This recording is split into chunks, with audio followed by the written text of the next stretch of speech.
Hello and welcome again to another one of Shodredux's Battlefield Play4Free video commentaries. If you have not checked out the game yet, go to battlefield.play4free.com. Okay, I told you not to do that. Do what? The drawn out part at the end. I told you specifically not to do that. I have no idea what you're talking about. Battlefield.play4free.com. That part, that. Well, I can't help that. I'm just a ghost after all. You sound more like a creepy old man when you do that. Just stop. You're done here. Just go. Me. You're lucky I don't live in your house to haunt you. Yeah, I know I am. Otherwise your voice would be really annoying. Alright, well, back to the topic at hand here. The person that actually suggested this video, who is a lot less annoying, is Icy Death 19. So thank you very much, Icy, for your video suggestion. And here it is. The AEK-971. The AEK is probably the most common gun that you'll see in Battlefield Play4Free, all the way from its regular to the Elite version. This gun that I'll be using is actually the Elite version of it.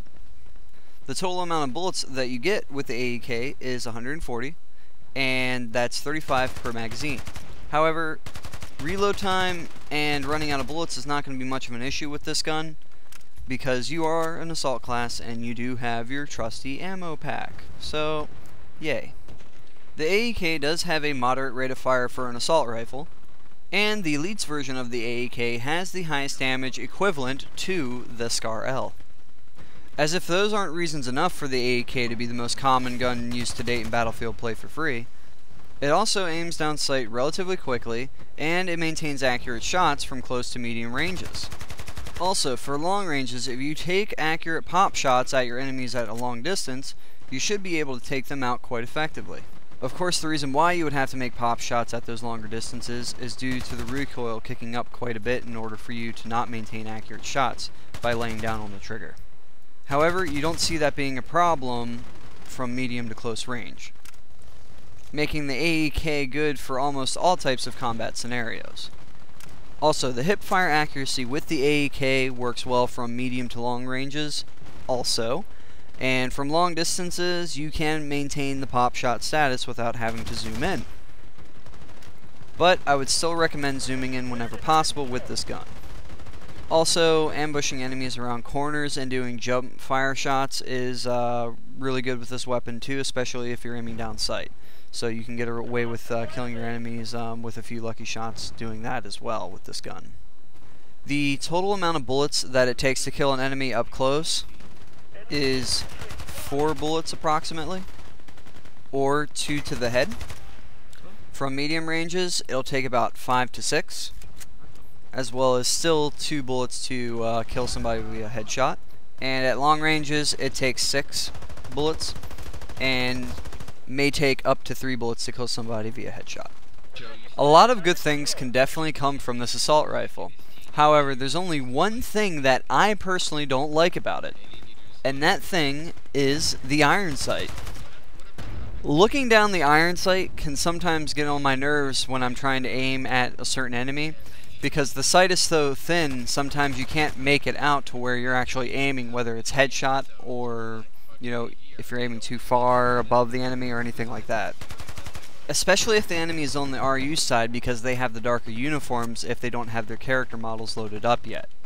Not only that, but the iron sight looks like a broken light bulb that you're trying to aim down sight with.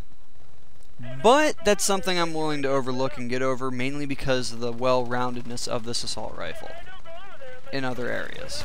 All in all, outside of the iron sight, the AEK is definitely an impressive weapon to use, even rivaling some of the other Elite status weapons if you have the Elite version AEK. The AEK covers many areas of gameplay, ranging from supporting your troops with just some defensive fire to lay down so they can progress, all the way to being all the way up on the offensive and taking points and maintaining yourself. You can work with your team, or you can be a lone wolf with this weapon and be perfectly fine. So it's definitely a good multi-role weapon. Alright, so just a quick recap with the AEK. For the positive points of it, you know, reload time is fairly moderate, so that's good. Also, aiming down sight is quick for the assault rifle. Maintaining accurate shots should not be a problem with it. Also, the magazine size is perfect for this type of assault rifle. Of course, the fact that it can be played in multi-support roles in-game, whether you decide to lone wolf or play with your team, on the defensive or offensive, you definitely can fit all different types of roles with this gun because of it being so well rounded. Not to mention that it does have that high damage and power with it that even rivals the Scar L at certain ranges. With all that being said, the only one really negative thing about this gun, like I said, is that bothers me is the iron sight. You know, it's just not a typical iron sight, and it could take a little bit of getting used to. But once you get used to the iron sight and how to aim with it and use it, it's not really that big of a deal. Just the only negative part about that is since the sight is actually so thin, sometimes the darker segments of the map and the enemies can make it hard to line up your shots a little bit, especially if they're on the RU team because of their darker skin colors. So it's really hard to line up headshots, but if you just aim for the most part for the body, you know, killing them shouldn't be too much of an issue because it'll be quick enough because of the amount of bullets it takes to kill them. That's all I got for this video. I hope you guys enjoy it, and I'll see you next time.